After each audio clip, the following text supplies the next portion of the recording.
지금 시간은 11시 23분입니다. 예, 다혜님이 저희 방지기 같으신 우리 다혜님이 제일 먼저 입장해 주셨네요. 감사합니다. 사무실이 지금 많이 덥지는 않고요. 좀 전까지 약 한 20분 전까지 에어컨을 틀어놓고 있었기 때문에 아직까지 그 열이 그 냉기가 아직은 있는 것 같습니다. 오늘 원투님 화면이 뽀사시하다고요. 뽀사시 하면은 렌즈가 깨끗하지 않다는 뜻인데 제가 방금 좀 닦았거든요. 그래서 곧 괜찮아지지 않을까라고 생각을 합니다. 사실 좀 수요일날 라이브를 하는 이유가 이날이 제가 제일 안정적으로 할 수 있는 날이더라고요. 다른 날들은 변수가 너무 많이 생겨서 어떻게 될지 모르겠다 이런 날들이 많은데 그래도 이날은 수요일이 제일 안정적이긴 한데 그 대신 조건이 이제 제가 모든 일정을 끝낸 다음에 이 방송을 좀 늦은 시간에 시작을 하는데 그러다 보니 좀 아무래도 너무 늦은 시간에 또 제가 약간은 좀 상태가 부시시 초췌한 상태로 좀 뵙게 되는데 그 점은 좀 양해를 부탁을 드리겠습니다.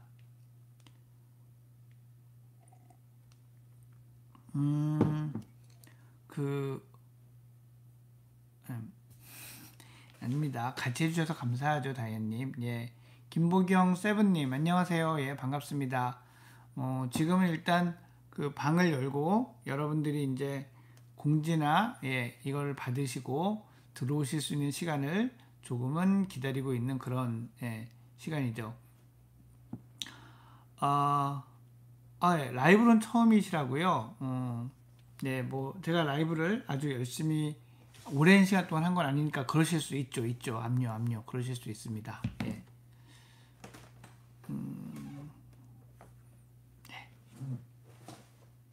그 다음에 오늘의 그 순서는 이렇게 하려고 해요. 드디어 신촌극장, 오늘은 신촌극장 한 편을 진행하려고 합니다. 신촌극장 한 편을 진행하고 얘기할 게 너무너무 많은 작품을 드디어 제가 보고 그 다음에 그것에 관한 이야기를 하려고 하는데 이 스포일러를 최대한 안 하려고 하다 보니까 시간이 길어질 것 같지는 않아요. 그래서 시간은 너무 길지 않은 선에서 이야기를 하려고 하고 지난번 시간처럼 또 여러분들이 이 육아나 교육에 대해서 궁금함을 느끼시는 그런 부분들을 좀 많이 얘기를 해보고 이렇게 하려고 합니다. 24 팅커벨님, 24 팅커벨님, 24 팅커벨님이라고 불러드려야 되나요? 이사 그러니까 또 이사하는 게 생각이 나고 이런 썰렁한 연상을 보았나 그렇습니다. 그래서 그렇게 하고 그 다음에 여러분들하고 그런 이야기들을 나눠보는 시간, 이런 시간을 또 대략적으로 해서 한 1시간 정도 가져보려고 합니다. 이사라고 하는 거 맞군요.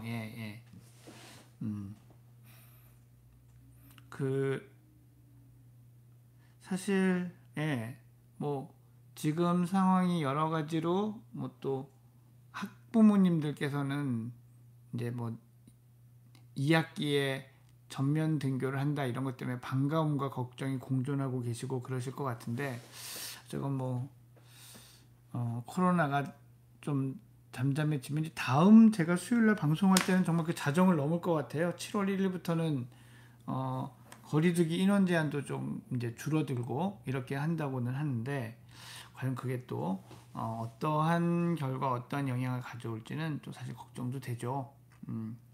또 그런 걱정은 또 그런 걱정대로 가더라도 또 우리 아이들을 위한 그런 이 시간을 또 고민은 이제 가져보도록 시작을 해보도록 하겠습니다. 장마가 시작이 된 건가요? 왜 이렇게 비가 소나기처럼 오고 많이 오고 그럴까요?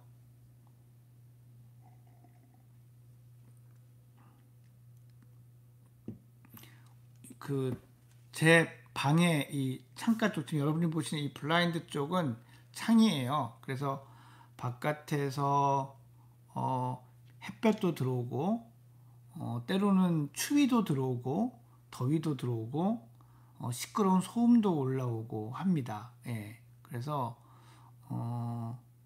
이 날씨 변화를 시각적인 거를 못 느껴도 청각과 촉각으로는 다 느끼는 그런 이제 방 구조인데, 예, 상담을 하다 보면 갑자기 비가 이렇게 후두두둑 떨어지고 그래가지고, 예, 깜짝깜짝 놀라기도 합니다. 장마가 23일이면 오늘인 거고요. 예, 네, 기상청에서 아직 장마가 시작되지 않았다라고 하네요. 예, 소나기가 자주 오는 거는 그만큼 기층이, 예, 불안정해서일 텐데, 예, 저는 뭐 좋아하시는 분 안 계시겠지만 개인적으로 장마를 좋아하지는 않습니다. 이 장마가 빨리 지나갔으면 좋겠는데, 뭐 오지도 않은 장마를 지나가길 걱정하는 건 너무 빠른 듯하니까, 예, 또 장마가 왔을 때 우리 같이 한번 얘기를 해보기로 하겠습니다. 예, 리사님 뭐 늦지 않았고요. 이제 막 시작을 하려고 합니다. 지금 시각은 11시 30분, 예, 밤 11시 30분 본격적으로 신촌극장을 시작해 보도록 하겠습니다. 자, 오늘 함께할 신촌극장의 영화는요, 여러분들이 많이 보셨을 것 같고 여러분들의 자녀분들의 등살에 못 이겨서라도, 예, 이 봤음직한 바로 그 영화 겨울왕국 2편입니다. 프로즌 2. 예, 이 겨울왕국 2편은 영화가 제작되고 개봉된다는 얘기가 있었을 때부터 대단히 화제였죠. 뭐 우리나라에서도 이 영화를 이제 보고 싶어 하는 아이들, 또 심지어 어른들까지 기대가 많았습니다. 영화의 흥행 성적 자체는 나쁘진 않았지만 아무래도 1편의 그 임팩트, 영향력에는 좀 미치지 못했다라는 생각이 드는 것도 사실이죠. 뭐 전편만한 소편 없다라는 얘기도 있고 하니까 뭐 그 자체가 그렇게 놀라운 것은 아니었습니다만, 저도 이 영화를 보는 데까지 시간이 꽤나 오래 걸렸습니다. 뭐 한 3년? 예, 4년 걸린 것 같은데요. 이 영화를 본 건 지난 주말이었습니다. 지난 주말이었고, 겨울왕국 1편을 봤던 것처럼 2편 역시도, 예, 제 딸과 함께 봤었습니다. 그래서 1편과 2편을 나란히 이렇게 딸과 같이 보게 되는 것도 좀 개인적으로는 감개무량하더라고요. 차이점이 있다면 1편은 정말 겨울에 극장에 가서 봤었고 2편은, 예, OTT 채널을 통해서, 예, OTT 채널을 통해서 집에서, 예, 여름에, 예, 초여름에 편안하게 봤다라는 점이 차이라고 할 수 있겠습니다. 우선 이 영화를 본 전반적인 소감을 말씀을 드리자면, 초반부는 뭐 초반부뿐만이 아니라 전반적으로라고 해야 되겠네요. 겨울왕국 1편의 모티프나 뭐 이런 구성이나 이런 것들을 상당히 많은 부분 따라가고 있습니다. 이 음악이 나오는 시점, 장면, 또 그 음악이 주는 어떤 가사로서의 메시지, 이런 것들이 겨울왕국 1편의 구조와 상당히 유사하게 가고 있더라고요. 심지어는 그 시각적인 애니메이션 구성도 물론 스토리 라인이 다르기 때문에 똑같이 구성되진 않지만 그 모티프들이 매우 유사하게 일관성 있게 작동하고 있다고, 장치되어 있다고 느꼈어요. 아마 겨울왕국 1편을 좋아했던 관객들, 또 그때의 성공 요인들을 그대로 좀 흡수하겠다, 또는 그러한 평판을 얻고 싶다, 이런 생각들이 강했던 것으로 보입니다.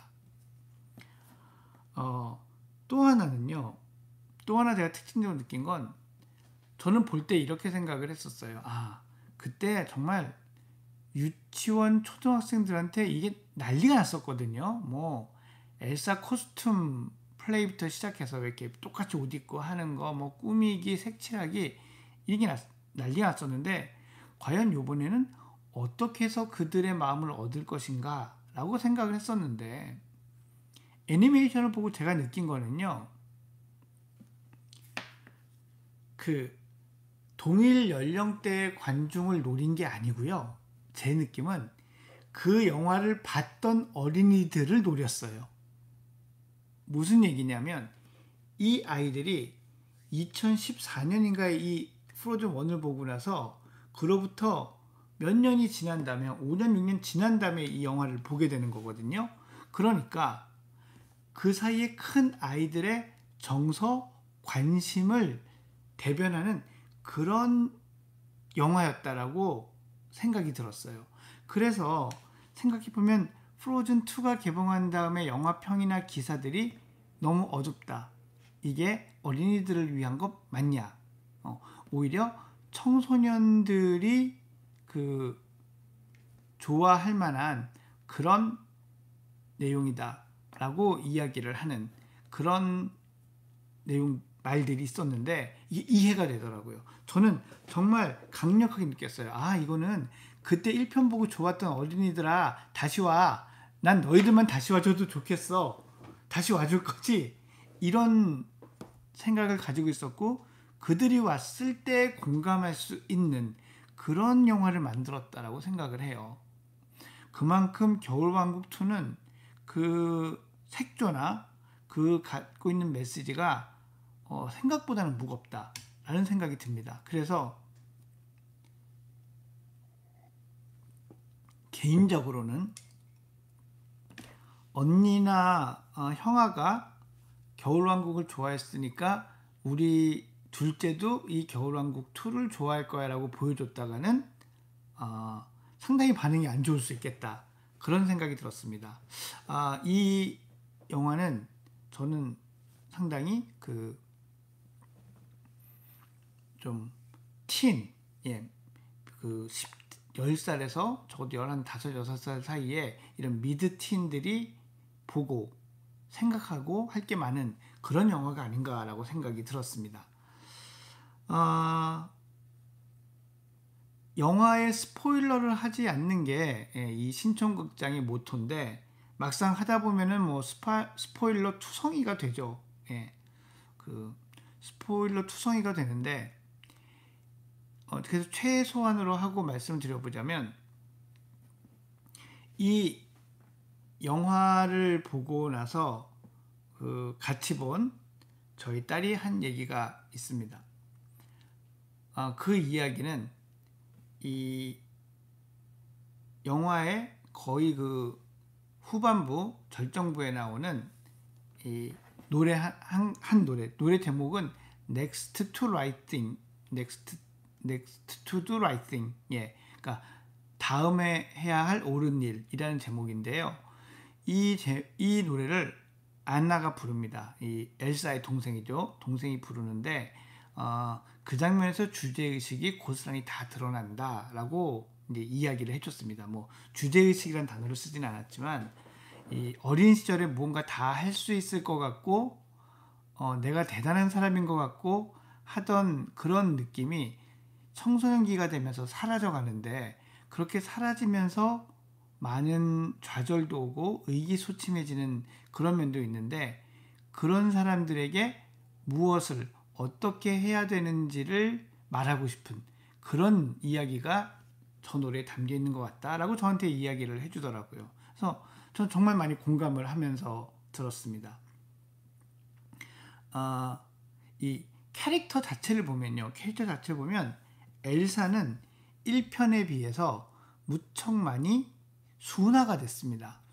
1편은 정말 약간은 그 위치, 마녀의 이미지가 강했거든요. 근데 2편은 언니의 이미지가 강해요.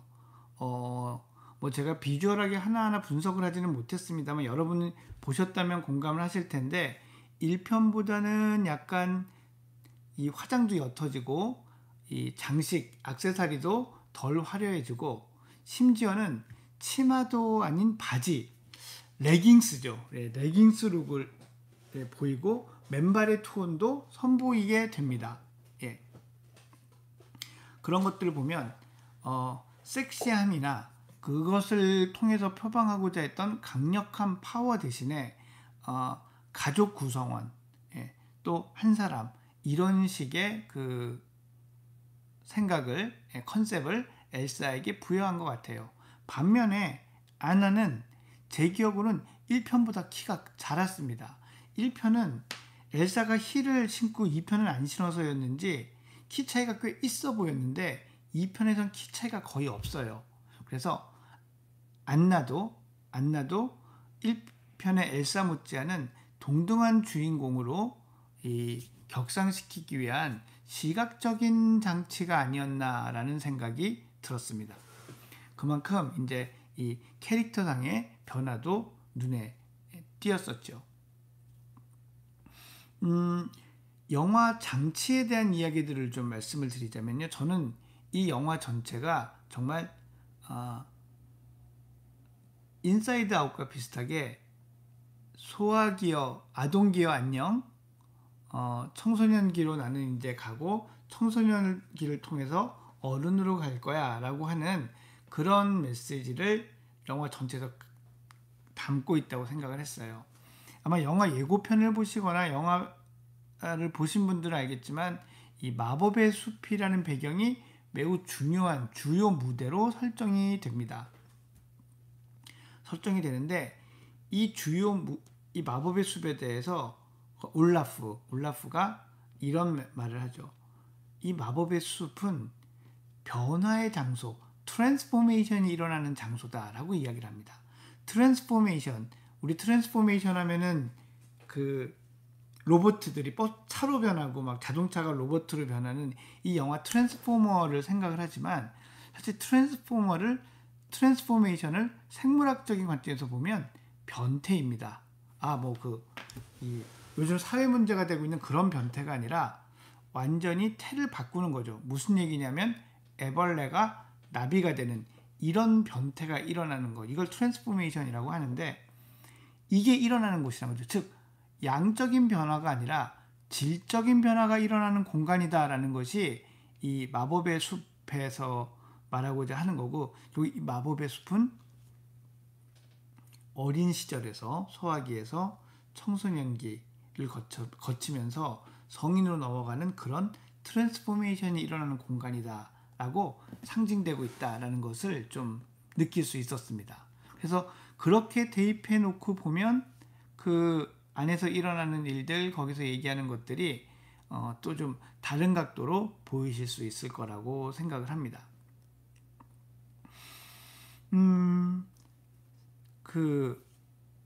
엘사는 그러면 이 마법의 숲을 거치면서 어떤 변화를 느끼는 것 같으냐면요. 이 엘사는 항상 자기 자신을 좀 숨기고 가려야 된다고 생각을 했어요. 그 숨기고 가려야 되는 거는 사실은 재능이고 기프트인데 본인이 느끼기에는 저주 같고 다른 사람으로부터 뭔가 구분되게 만들어서 자기를 동떨어지게 만드는 그런 자기의 고유한 것이라고 생각을 합니다. 저는 이게 그 헤르만 헤세의 데미안에서 나오는 카인의 표식, 이게 너무 좀 심각하게 가죠. 하지만 카인의 표식과 비슷하다고 생각을 하고, 또 1편 얘기 때도 말씀을 드렸습니다만 많은 친구들이 자기 자신의 개성을 죽이고 싶어하는, 낮추고 싶어하는 그런 마음을 갖고 있는 청소년들이 비슷한 마음을 가지고 있을 거라고 생각을 해요. 그래서 이 영화의 후반부에 보면은 그 엘사가 그 감추어진 진실을 향해서 막 이렇게 그 쫓아가는 장면이 나오는데, 그 장면에서 나오는 대사들을 보면 이제 내가 누구의 시선도 신경 쓰지 않고 내가 나답게 살아갈 거다라는 그 메시지의 내용을 담고 있는 가사를 노래로 부릅니다. 아주 또 멋지고 아름다운 노래를 들려주는데, 그런 그 부분에서 강하게 느낄 수 있었고요. 이 안나는 처음에는 그냥 자기가 사랑하는 사람들과 함께 있는, 그래서 함께 있음으로써 안정감을 느끼고 슬픔을 느끼지 않는 그런 존재로서 묘사가 됩니다. 그게 초반부에 올라프와의 대사에서 딱 나오는데요. 후반부로 가면은 그런 자기가 옆에 있어서 너무 든든하고 사랑스러웠던 사람들과 모두 떨어진, 그들을 모두 잃어버렸다고 생각하는 순간이 나오거든요. 그리고 그때 변화합니다. 그때 슬픔에서, 외로움에서, 어둠에서 일으켜서 나와요. 그때 부르는 노래 아리아가 죄송합니다.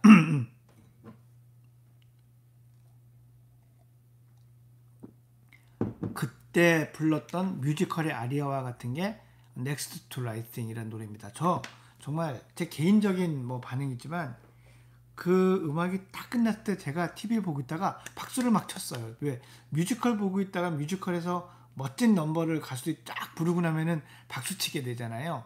그 마음과 똑같은 감동을 느꼈습니다. 하여튼 저 개인적으로는 아주 강추인 그 Into the Unknown보다 훨씬 더 감동을 느꼈던 그런 음악이기 때문에 꼭 한번 들어보실 수 있었으면 좋겠습니다.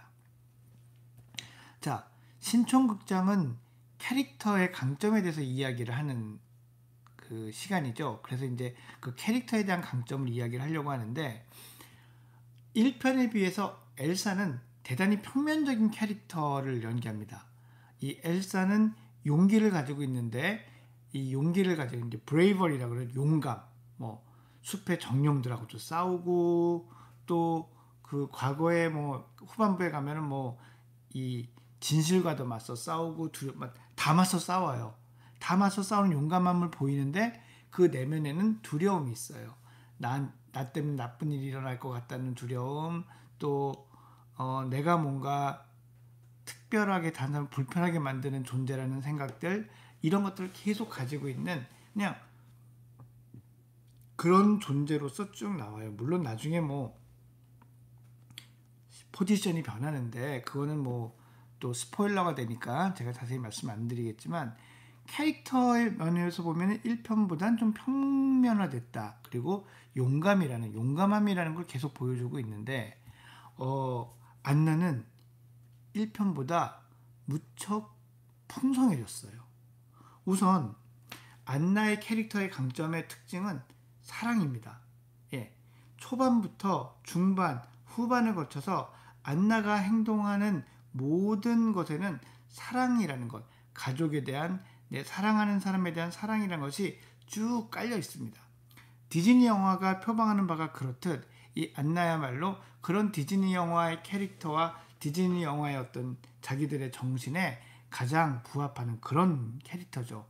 여기까지는 우리가 쉽게 눈에 띄는 건데 조금 더 보면은요, 그 희망, hope, 희망이라는 강점을 정말 많이 가지고 있어요. 본인의 관점에서 모든 것이 다 그 깜깜한 어둠 속에 있는데 그 어둠 속에서 희망을 가지고 다시 뭔가에 도전합니다. 그리고 그 도전 이후에도 여러 장면들에서 할 수 있겠어, 될 수 있겠는데 이런 모습들을 보입니다.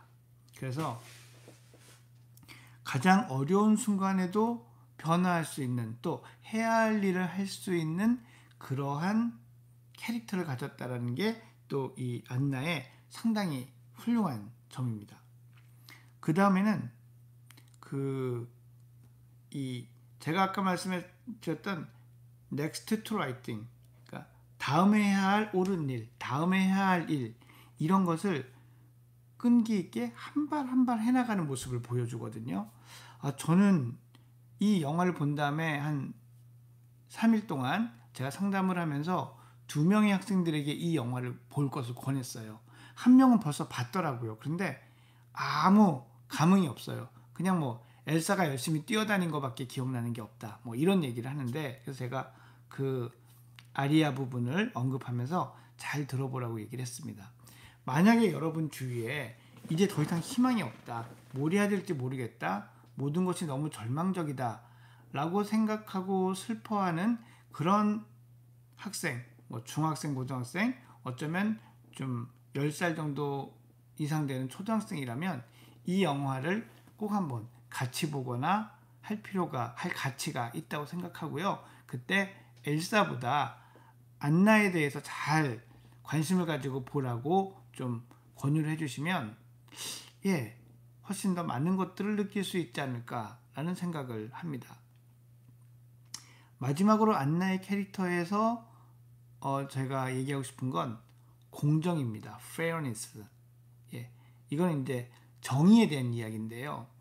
뭐 약간의 스포일러를 하자면 안나는 자기의 고향인 아란델과 이 진실을 바로잡는 것 사이에서 선택을 해야 되는 순간이 옵니다.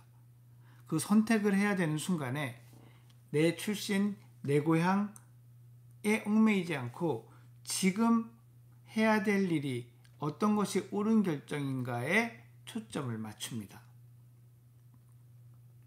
사실 정말 힘든 일이죠. 팔은 밖으로 굽을 수 없고 안으로 굽는 법인데 이 자기의 고향을 또 꼭 반드시 지키겠다고 맹세한 그곳과 내가 바로잡아야 될 대의명분 사이에서 고민한다는 건 정말 힘든 일인데 또 어쩐지 요즘 세상에서는 그 화두가 여러 가지 의미로 또 좀 가슴을 때리고 와닿는 면이 있었습니다.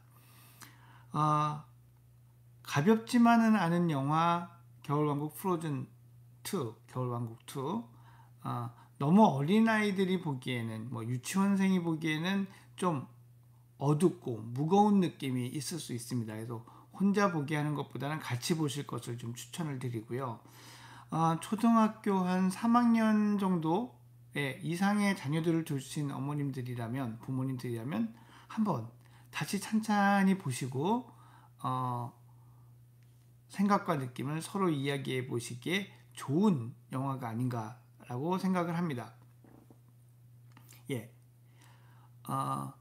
전편보다 못한 속편은 없다라고 하지만 어쩌면 울림 면에서는 메시지 면에서는 전편보다 더 훨씬 더 심오한 메시지를 전달하는 데 성공한 애니메이션 겨울왕국 2 오늘의 신청극장 이야기였습니다. 감사합니다.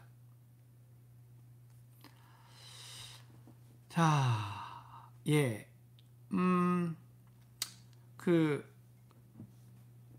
니모를 찾아서도 그렇고요. 슈렉도 그렇고 제가 이제 속편이 나와 있는 애니메이션들을 많이 이제 처음에 다뤘었는데 드디어 이제 2편을 다루는 첫 번째 포문을 겨울왕국으로 열었습니다. 전부터 보고 싶었는데 막상 이 영상을 좀 손에 넣기도 어렵고 또 그걸 보는 시간을 내기도 어려웠었는데 좀 그래도 그 시간을 내서 지난 이제 주말 이용해서 봤었는데 정말 보길 잘했다. 이 신청극장 코너를 하면서 이렇게 하기를 정말 잘했다라는 생각을 한 그런 영화였습니다.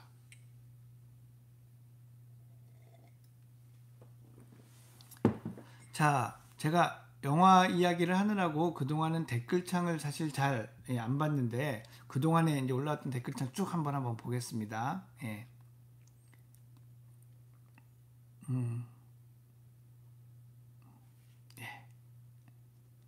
엄마 내복, 엄마 내복 입고 무지하게 엘사가 뛰었었죠.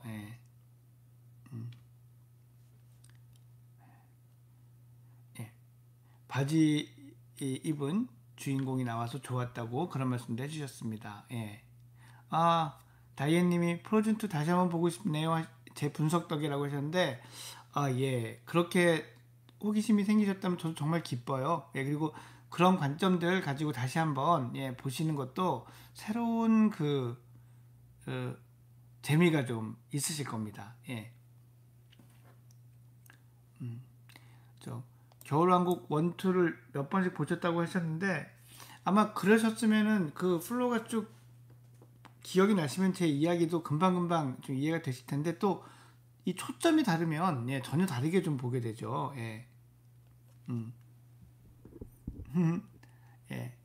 TV에서 것보다 이제 이렇게 보는 게 좋다고 승준 스태너님 말씀해 주셨는데 저도 이렇게 뵙는 게 저는 좋은데 제가 몰골이 너무 추레해서 이래도 되나 라는 생각이 좀 들긴 합니다. 하지만 지금 몇백 분, 몇천 분이 보고 계시는 건 아니니까 조금 편안한 마음으로 하려고 합니다. 마미니님이 클래스톡 너무 기대됩니다 하셨는데 혹시 구독을 해주셨나요? 그 클래스톡 쪽에서 정확한 수치를 전달받은 건 아니지만 많은 분들이 관심을 가져주시고 사전 이제 그 오픈되기 전에 사전 등록 신청도 해주셨다고 제가 들었습니다. 그래서 정말 감사하고요. 그냥 강의만 올리고 말 거는 아니고요. 강의 올리고 이제 거기에 댓글이나 미션 같은 거 이렇게 오는 거 봐서 거기에 대응하는 강의도 거기에 같이 좀 이렇게 보너스 트랙처럼 올리려고 준비 중입니다. 또 그런 식으로 이제 지금 저희가 하는 것도 실시간 소통이지만 또 이렇게 실시간 소통은 하지 않더라도 그 하나의 쌍방향 소통이라고 생각해서 좀 기대하고 있습니다.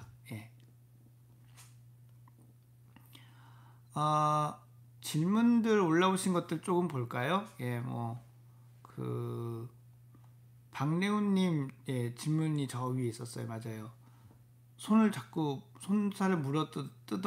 뜯어서 지문이 없을 정도다라고 하셨는데 틱이 있었다라는 게 되게 좀 중요한 힌트인 것 같아요. 이렇게 틱이 있는 친구들이 불안이 높은 경우가 많아서 그 불안 증상의 하나의 변주, 베리에이션으로 이런 게 일어나는 경우가 있을 수 있습니다. 그래서 저거를 행동적으로 못 듣게 하는 것도 방법이겠지만 금지시키고 못하게 야단친다고 되지는 않을 거거든요. 그러니까 관심을 다른 데로 돌린다든지 너무 심할 때는 여름엔 좀 어렵지만 손 장갑 같은 걸 좀 씌워 놓는다든지 이렇게도 할 수 있는데 그것보다는 근본적으로 이 아이의 불안 수준을 자꾸 낮추어 주려고 노력하고 시도하시는 것이 더 좋겠다고 생각을 합니다. 네. 자,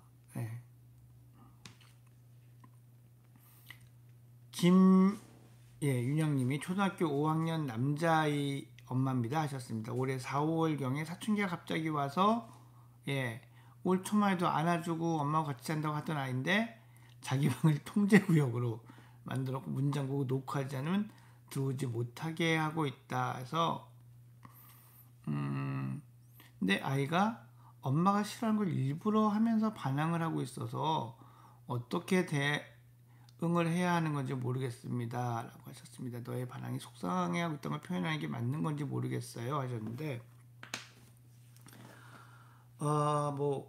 예민한 반응이실 수도 있고 실제로 맞을 수도 있죠. 근데 이제 5학년 아이들이면은 빠른 아이들은 사춘기가 오더라고요. 근데 2차 성징이 하나도 안 왔다라면은 이게 사춘기라기보다는 이 ODD라고 해서 적대적 반항장애 이래서 되게 밖에서는 괜찮은데 집에서만 막 그렇게 반항을 하는 그런 좀 병적인 경우도 있을 수 있거든요. 근데 여러 가지를 좀 생각을 해봐야 되는 그런 문제기는 합니다. 근데 어쨌건 이제 핵심을 얘가 나 보라고 불어 이러는 면이 있는 것 같은데 이럴 때 어떻게 표현하는 게 좋으냐, 그냥 모른 척 해야 되느냐, 아니면 너무 속상하다라는 표현을 하는 게 좋으냐. 일단 잘 모르겠을 때는 표현하지 않으시는 쪽을 저는 권해드립니다. 잘 어떻게 표현해야 될지 모르겠고 이게 표현하는 게 맞는지 확신이 안 서는 상황이라면 일단 넘어가시는 게 좋아요. 확신이 안 서는 기준 중에는 이렇게 잘 표현할 수 있는 자신 내지는 준비가 되어 있느냐도 보셔야 된다고 생각합니다. 뭐냐면 너가 이렇게 행동을 해서 엄마가 참 마음이 슬퍼 아들이 엄마를 싫어하는 것 같아서 너가 이렇게는 안 해줬으면 좋겠어. 이런 행동 대신에 이렇게 해줬으면 좋겠어 라는 말을 한 3-4문장 정도, 뭐 많아야 한 5문장 정도 안에 끝낼 수 있으면, 이 5문장 다 단문이에요. 복문으로가 아니라. 그러니까 너무 길지 않게 끝낼 수 있으면은, 또 이 말을 제가 지금 말씀드린 것처럼 빠를 필요는 없지만 담담하게 하는 건 필요합니다. 뭐냐? 얘가 반항을 한다고 생각했을 때 이 반항으로서 부모를 흔들 수 있다라고 생각하지 않게 하는 건 중요하다라는 거죠. 그래서 엄마가 알고 있는데 나를 더 이상 벌을 주거나 비난하거나 감정적으로 동요되지 않는다라는 걸 알려주는 거는 의미가 있을 수 있습니다. 그리고 반항보다는 뭐가 싫은 건지, 왜 싫은 건지, 어떻게 해주길 원하는 건지를 좀 더 이성적으로 대화로서 풀 수 있도록 자꾸 요청하는 것, 이런 것들은 계속 필요하다, 이렇게 생각을 합니다. 예.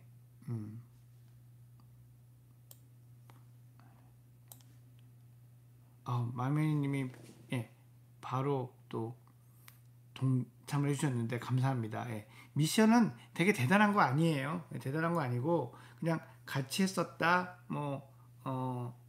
시도해봤다, 이런 거를 확인할 수 있는 뭐 그 정도의 미션이고요. 그 중에 또 일부는 좀 그런 상호작용을 하기에 더 괜찮은 그런 것들도 있는 것 같습니다. 자, 승찬맘님의 질문도 한번 보기로 하겠습니다. 다른 친구들은 3시간씩 한다고 불평이 많은데 저는 1시간에서 1시간 반 하는 중인데, 물론 TV 시청도 약간 합니다. 아이의 게임 시간 통제를 어떻게 지도해야 할까요? 하셨는데요. 그렇죠. 저도 아이들의 얘기를 들어보면 평균적으로 3시간 정도 하는 그룹이 되게 많고요. 요즘 이게 아마 코로나19 때문에 좀 늘어난 것 같아요. 그래서 하루에 1시간에서 1시간 반이면 막 너무 짠 건 아니지만 평균보다 적은 거는 사실이다라고 생각을 합니다. 그러면 평균을 맞춰줘야 하나요? 저는 그건 생각이 좀 다릅니다. 뭐 평균이 높은 동네에 가면은 평균만큼 시켜줘도 적게 한다고 불만인 거기 때문에 이걸 시간으로 맞춰서는 이렇게 해결되는 문제가 아니다, 이렇게 말씀을 드리고 싶어요. 그럼 이제 뭐가 중요하냐면요, 다른 일반적인 규칙들이 더 중요합니다. 뭐냐면, 첫째는 이 사연에서 좀 TV도 가끔 보긴 합니다만 하셨는데, 제가 자주 말씀드리죠. 스마트 스크린은 종량제로 묶으셔야 됩니다. 다 하나로 보셔야 돼요. 그래서 TV도 보고 스마트폰도 하고 컴퓨터도 하고 이걸 다 시간을 통으로 계산해서 하루에 얼마가 돼야 돼요. 전 이게 부모님한테 되게 유리하다고 생각합니다. 왜냐하면 이제 너 스마트폰 1시간 반 하고 TV는 1시간만 볼 수 있고 PC도 1시간만 쓸 수 있어? 이러면은 다 엄마 아빠는 1시간씩밖에 허락을 안 하는 거예요. 근데 이거 합쳐보면 5시간 가까이 되거든요. 그거보다는 너 5시간 쓸 수 있는데 여기에는 TV, 스마트폰, 뭐 PC 다 포함돼. 이렇게 얘기하면 훨씬 더 관대해 보이잖아요. 계속 스마트폰만 보면 어떡할까요? 아니, 사실 요즘 TV 대부분 그 스마트 TV잖아요. 그래서 인터넷 연결돼 있고 유튜브 볼 수 있고 그렇잖아요. 그리고 PC에서 할 수 있는 게임이나 스마트폰에서 할 수 있는 게임의 경계가 사실상 거의 사라졌습니다. 그래서 종량제로 묶는 게 더 현실적인 그런 방법이다라는 말씀을 드리고 싶고요.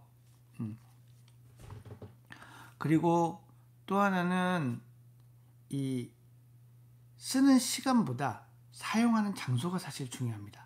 초등학교 5학년 뭐 그 이상이더라도 사용하는 장소가 거실, 공용 공간이 되는 게 되게 좋아요. 그래서 이 쓰는 거는 나와서 뭐 엄마 아빠 옆에 다 보여줘라 이게 아니라 그냥 나와서 여기서 써라. 내가 왜 그래야 되느냐라고 하더라도 그게 네가 약속한 시간 동안 쓰고 혹시라도 들어가지 않기로 한 사이트를 들어가거나 하는 것을 미리 막기 위해서다, 이렇게 설명하고요. 또 정 안 되시면 저를 파십시오. 저 사람이 그러더라. 뭐 제가 인기는 좀 떨어지겠지만 여러분들의 그 자녀의 올바른 스마트폰, 스마트 스크린 세상을 위해서 뭐 기꺼이 희생할 수 있겠습니다. 그래서 그런 것들을 하는데 더 신경을 써주셔야지, 이게 뭐 몇 분을 하는 게 좋으냐에 그 늪에 갇히기 시작하면 한도 끝도 없어집니다. 그건 정말 그 주의해 주셨으면 좋겠고, 또 하나 중요한 거는 스마트폰 프리 데이를 만드세요. 아무도 안 쓰는 날, 가족 모두가 집에서 그런 날을 만들어서 스마트폰 없이도 지낼 수 있다는 것을 좀 깨달을 수 있게 해주시는 것, 이런 것들이 중요하고요. 또 자주 말씀드립니다만, 스마트폰을 몇 시간 쓰는 게 중요한 게 아니라 스마트폰 쓰는 것 때문에 중요한 활동들을 못하게 돼서는 안 돼요. 이 아이는 반드시 운동도 해야 되고요, 독서도 해야 되고요, 학교 숙제도 해야 되고요, 또 학원 숙제도 해야 되고, 가족과 같이 식사도 해야 되고, 가족과 함께 모여서 대화하는 시간도 반드시 있어야 됩니다. 이런 중요한 루틴들이 스마트폰이나 스크린 때문에 줄어들거나 없어지지 않는지를 보시는 게 더 중요하다는 것, 그거를 꼭 좀 기억을 해주시기 바랍니다. 김꼬꼬님 사연 한번 볼게요. 집에서 말 잘하는 5세 여자인데 유치원 가면 말을 잘 안 한다고. 이거 부끄럽고 조심성이 많아서 그럴 가능성이 제일 커요. 노래 부를 땐 같이 노래 부르는 거니까 괜찮을 가능성이 크고요.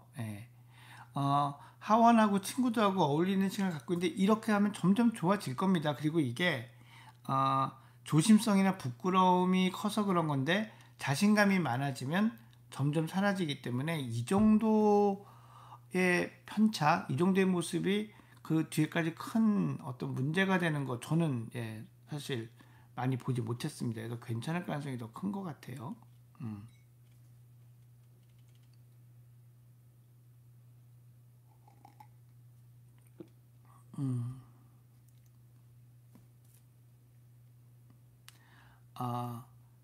씻기와 정리 등을 아무리 얘기해도 잘 안 되는 5살짜리, 5학년짜리 남자아이. 싸움되기 딱 쉽죠. 근데 이 아이가 대충대충 안 할 줄은 아나요? 그건 확실한가요? 정리정돈 잘 할 줄 모르는 경우가 더 많습니다. 그래서 정리정돈을 하는 습관을 들여주기 전에 얘가 정리정돈을 잘 할 수 있는 아이로 만들어주는 게 필요해요. 혼자서도 정리정돈을 잘 할 수 있는지 보셔야 됩니다. 그러니까 넌 왜 알아서 정리정돈 안 하니?가 아니라, 정리정돈 한번 깨끗하게 해보자, 엄마가 한번 볼게 하고 보고, 부족한 부분이 있으면 이 부분은 왜 여기다 이렇게 둔 거니? 이건 어디에 가야 될까? 물어보고 그렇게 실제로 해보게 하고, 되는지 안 되는지 보게 하고, 이런 과정들을 먼저 충분히 거쳐 주셔야 돼요. 그래야 심리적으로 반항적으로 안 하는 건지, 하기 힘들고 할 줄 모르니까 안 하는 건지 명확하게 구분할 수 있습니다. 그래서 승찬맘님께 말씀드리고 싶은 거는, 지금 이제 이 정리, 뭐 방 정리도 있을 수 있고 옷 정리도 있을 수 있을 텐데, 한번 좀 잘 할 수 있는 아이인지 아닌지, 엄마가 옆에서 보고 지시 감독했을 때 엄마의 지시 없이 엄마가 잘 봤을 때 할 줄 아는 아이인지 아닌지부터 먼저 보시고, 그거를 훈련시켜서 쉽게 해야 돼요. 그러니까 뭐냐면, 우리가 어렵게 한 운동을 다음날 또 하고 싶진 않거든요. 그쵸? 그러니까 그런 것들을 반복해서 얘가 숙달은 돼 있다, 마음만 먹으면 할 줄 아는 게 확실하다 라는 수준까지 됐는지도 확인하고, 어떤지 한번 다시 한번 좀 사연을 주시기 바랍니다. 김국구님 사연 질문 또 하나 있네요. 8세 여자애가 출근할 때 항상 일어나서 엘리베이터 인사하고, 인사 안 하고 간 날에 아침에 보고 싶다고 울고, 하트 만들고, 8살 여자아이가 그런 거는요, 김꼬꼬님 즐기세요. 감사하지 않나요? 애정이 많고, 그래서 사랑을 표현하고 싶어서 그러는 거라고 저는 생각이 들어요. 그러니까 뭐 이게 독립성이나 의존성의 문제라고 너무 생각하실 필요는 없지 않을까 저는 그렇게 생각을 합니다.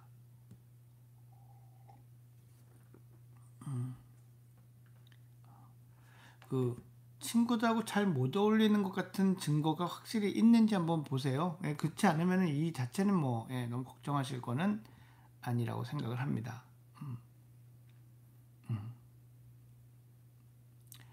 이사 팅커벨, 스마트폰 사용자 남편분이 말을 잘 안 듣는다고 하셨는데 이게 옛날에 TV 시청 가지고 아이들을 훈육할 때도 똑같은 일이 있었어요. 퇴근 후에 아버지가 말을 잘 안 듣는다. 예, 이런 겁니다. 아이가 스마트폰을 보는 시간이 하루에 2시간. 근데 아버지가 돌아와서 스마트폰 보는 시간이 2시간 반. 그러면 이 두 사람이 동시에 스마트폰을 보는 시간이 얼마나 될까요? 그리고 그 시간대가 두 사람이 같이 깨어 있어서 있는 시간대 중에 몇 퍼센트나 차지하게 될까요? 상당히 많은 시간을 차지하게 되거든요.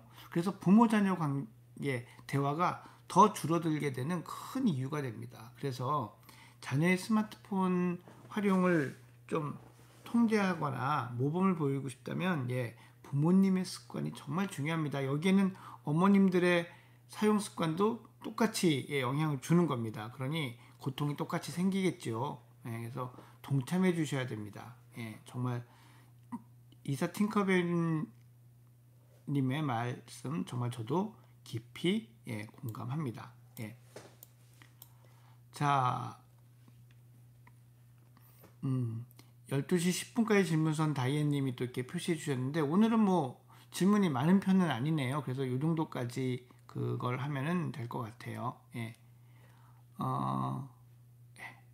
김윤영님이 한번 제 제안대로 해보시겠다고 하셨는데 결과도 또 한번 좀 알려주십시오. 그쵸.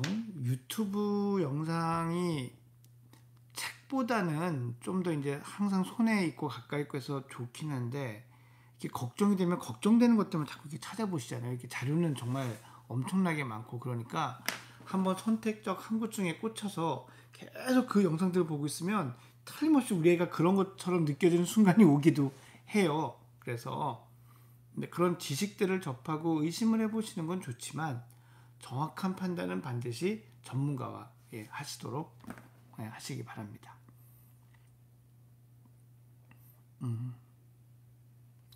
선생님 앞에서 잘한다고 하는데 집에서는 아주 널브러져 있어서 집에서는 하고 싶지 않군요.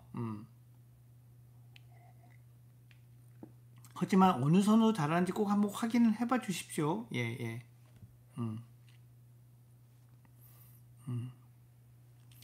이길 때까지 해서 끝나면은 이길 때까지 해서 져주세요. 너무 막 부모님이 끝까지 이기려고 안 하시는 게 더 좋을 것 같습니다.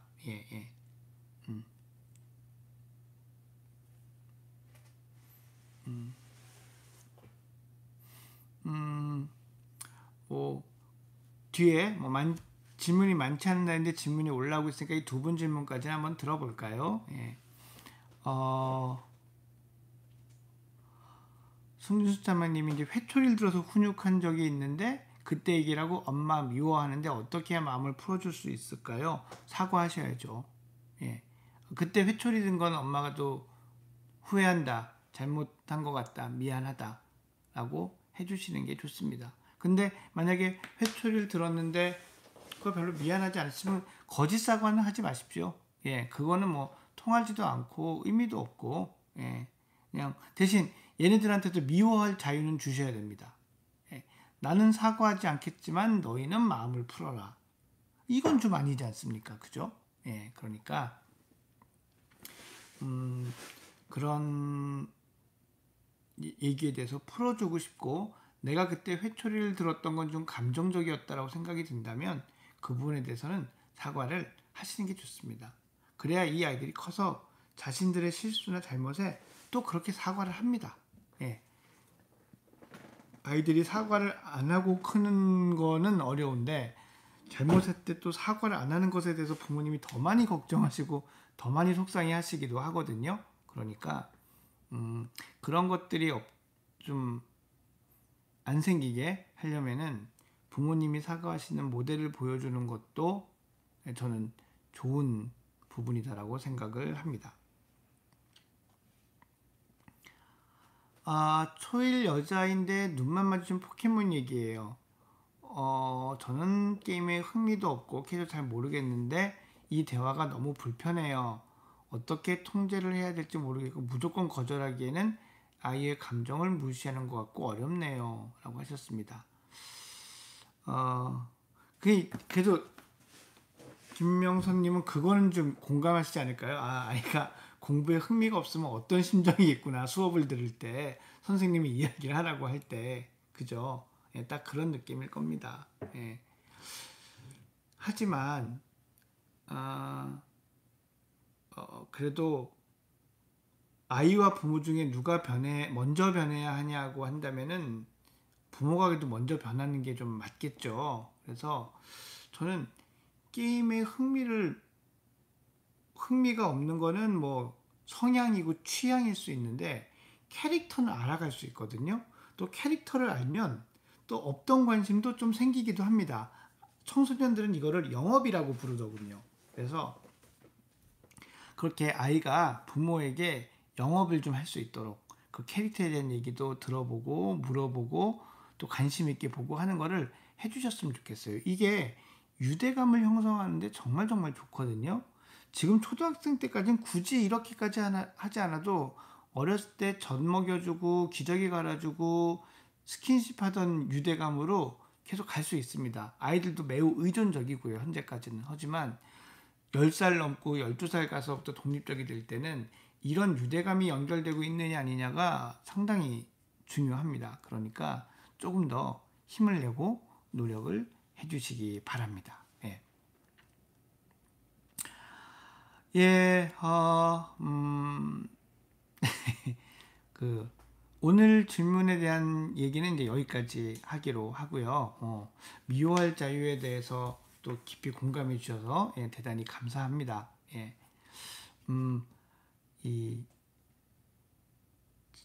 제가 즐겨봤던 드라마 중에 이렇게 이문식 배우가 나와서 깨달음 이렇게 발음하는 예, 그런 드라마도 있었는데 속편을 저도 기다리고 있는데 하여튼 예, 제가 뭐 깨달음까지라기보다는 여러분에게 정말 이렇게 작은 팁, 이 생각을 바꿔서 할 수 있는 그런 어떤 기회 이런 걸 드리는 그런 시간이었다면은 예, 저도 정말 기쁠 것 같습니다.